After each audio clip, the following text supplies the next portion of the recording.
지은이 빅터 프랭클은 정신의학과 의사로 아우슈비츠 수용소의 경험담을 이야기한다. 평소 그는 학생들에게 거듭해서 이렇게 타이르곤 했다. 성공을 목표로 삼지 마라.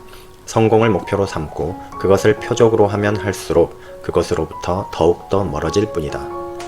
성공은 행복과 마찬가지로 찾을 수 있는 것이 아니라 찾아오는 것이다. 행복은 반드시 찾아오게 되어 있으며 성공도 마찬가지이다. 그것에 무관심함으로써 저절로 찾아오도록 해야 한다. 나는 여러분이 양심의 소리에 귀를 기울이고 그것이 원하는 대로 확실하게 행동할 것을 권한다. 그러면 언젠가는 얘기하건대 언젠가는 정말로 성공이 찾아온 것을 보게 될 날이 올 것이다.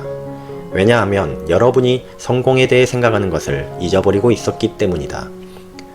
연단에서 떨리는 환자에게 더 떨려보라는 역설 기법은 그가 대인공포 클리닉에서 사용하는 핵심 치료 기법이다. 이 책을 쓸 때 그는 원래 수감번호만 쓰고 이름은 익명으로 하려고 했다. 그러나 원고를 완성했을 때 익명으로 책을 출판할 경우 책이 지닌 가치의 반을 잃게 된다는 것을 깨달았다. 자신의 신념을 공개적으로 이야기하기 위해 용기를 가져야 했다. 그래서 자신을 드러내는 것을 극도로 싫어함에도 불구하고 공개했고 문장 하나도 빠지지 않도록 세심한 주의를 기울였다. 그는 수용소에서 사람들의 심리 상태가 어떻게 변화해 나갔는지를 자신과 다른 사람들의 모습을 통해 현실적으로 보여준다. 죽음과 고통에 무뎌지는 과정, 인간은 어떤 환경에서도 적응할 수 있다는 사실 등등이다. 인간의 구원은 사랑 안에서 그리고 사랑을 통해 실현된다. 작가는 아내 생각을 하며 사랑이야말로 인간이 추구해야 할 궁극적이고 가장 숭고한 목표임을 알게 되었다. 그는 사랑하는 사람을 생각하며 더 말할 나위 없는 행복을 느낄 수 있었다. 사랑은 영적인 존재, 내적인 자아 안에서 더욱 깊은 의미를 갖게 된다. 사랑하는 사람이 실제로 존재하든 존재하지 않았든, 아직 살았든 죽었든 그런 것은 하나도 중요하지 않았다. 강제 수용소에서도 예술이 있었고 유머가 있었고 사소한 행복이 있었다. 상대적인 행복이었다. 운명을 쫓는 경우에는 운명의 장난처럼 결과가 반대인 경우도 많았다.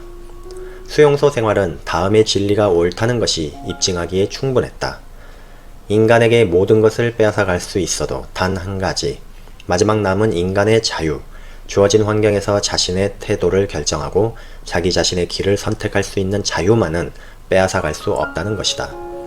강제 수용소에 있던 대부분의 사람들은 무언가를 성취할 수 있는 인생의 진정한 기회가 자기들에게 오지 않을 것이라고 믿었다. 그러나 실제는 그렇지 않았다. 그곳에도 기회가 있고 도전이 있었다. 삶의 지침을 돌려놓았던 그런 경험을 정신적인 승리로 만들 수도 있었고 그와는 반대로 무시하고 무의미하게 보낼 수도 있었다. 해방 이후 수용소에 있었던 사람들은 행복했을까?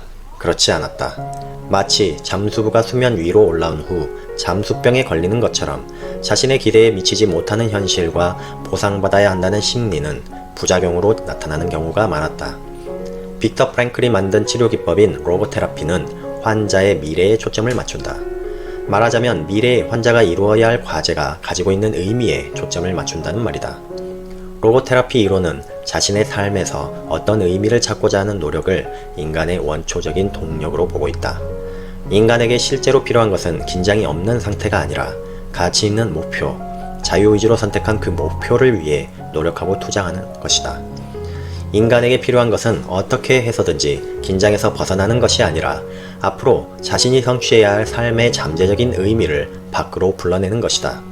인간은 삶으로부터 질문을 받고 있으며 그 자신의 삶에 대한 책임을 짐으로써만 삶의 질문에 대답할 수 있다는 말이다. 오로지 책임감을 갖는 것만을 통해서만 삶에 응답할 수 있다. 따라서 로고테라피에서는 책임감을 인간 존재의 본질로 보고 있다. 인생을 두 번째로 살고 있는 것처럼 살아라. 그리고 지금 당신이 막 하려고 하는 행동이 첫 번째 인생에서 이미 그릇되게 했던 바로 그 행동이라고 생각하라. 이 말처럼 인간의 책임감을 자극하기에 좋은 말도 없다.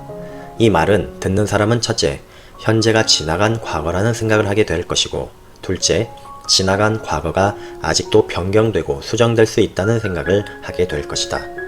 사람이 스스로 봉사할 이유를 찾거나 누군가에게 사랑을 주는 것을 통해 자기 자신을 잊으면 잊을수록 그는 더 인간다워지며 자기 자신을 더 잘 실현시킬 수 있게 된다. 아무리 절망스러운 상황일지라도 도저히 피할 수 없는 운명과 마주쳤을 때에도 삶의 의미를 찾을 수 있다는 사실을 잊어서는 안 된다. 시련을 피할 수 없는 상황이라 하더라도 그 시련에서 여전히 유용한 의미를 찾아낼 수 있을 것이다. 하지만 만약 피할 수 있는 시련이라면 그 원인을 제거하는 것이 더 의미 있는 행동이다. 왜냐하면 불필요한 시련을 견디는 것은 영웅적인 행동이 아니라 자학에 불과하기 때문이다. 다시 한번 이야기하지만 두 번째 인생을 사는 것처럼 살아라. 그리고 당신이 지금 막 하려고 하는 행동이 첫 번째 인생에서 그릇되게 했던 바로 그 행동이라고 생각하라. 적절하게 행동할 기회와 의미를 성취할 수 있는 잠재력은 실제로 우리 삶이 되돌이킬 수 없는 것이라는 사실에 영향을 받는다. 빅터 프랭클은 빈 의과대학의 신경정신과 교수이며 로고테라피 학파를 창시했습니다. 1905년 오스트리아 빈에서 태어났고 의학 박사, 철학 박사 학위를 받은 유능한 의사였습니다. 2차 세계대전 당시 아우슈비츠 수용소로 이송되었고 어머니와 동생 아내는 수용소에서 사망했습니다. 수용소의 경험을 통해 어떤 환경에서도 인간은 의미를 찾아야 한다고 말했습니다. 저는 수많은 자기계발 서적에서 수없이 언급되는 이 책을 읽어보았습니다. 수용소라는 극한의 상황에서 여러 유형의 인간의 모습을 적나라하면서도 담담하게 보여줍니다. 그리고 본인의 경험을 통해 삶의 의미를 어디서 어떻게 찾아야 하는가에 대해 알려줍니다. 제 리뷰가 조금이나마 도움이 되었길 바랍니다.